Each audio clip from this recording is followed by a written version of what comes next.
Hey, Being at Work listeners, it's your host, Andrea Butcher, and we're here at the end of the year.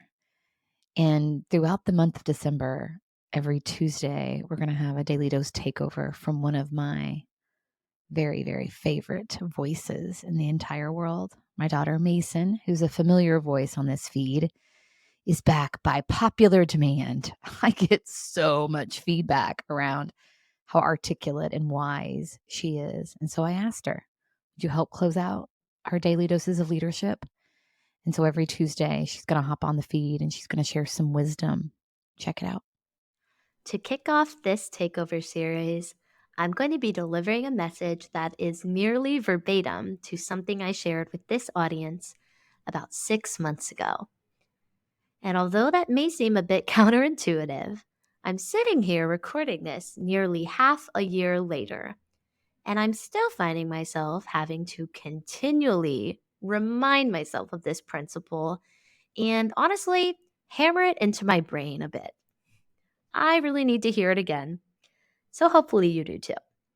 To catch you guys up on the motivation behind what I'm going to be talking about today, I am a senior in college home for Thanksgiving break.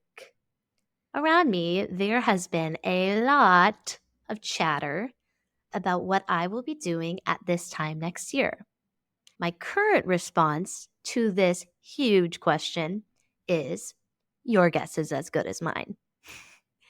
As I approach this unique season of my life, I'm trying to choose a starting point for this journey that is figuring out who I want to be and how I want to use my talents. And although there is immense capacity for growth and change, there is a lot of anxiety about stepping into this unknown.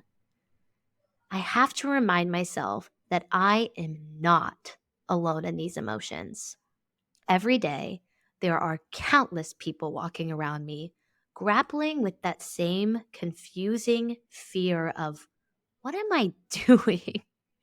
And it's not even just my peers, it's everyone in every phase of life. We are constantly evolving, we are constantly stepping into the unknown.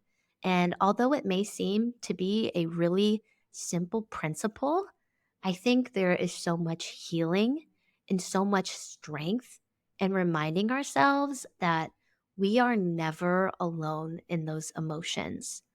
There is never going to be a challenge in our lives and an emotion that we face that someone else is not feeling.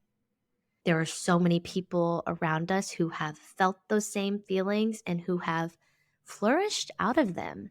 And I think we really owe it to ourselves to continually remind ourselves that we are not alone in those emotions as leaders and as people.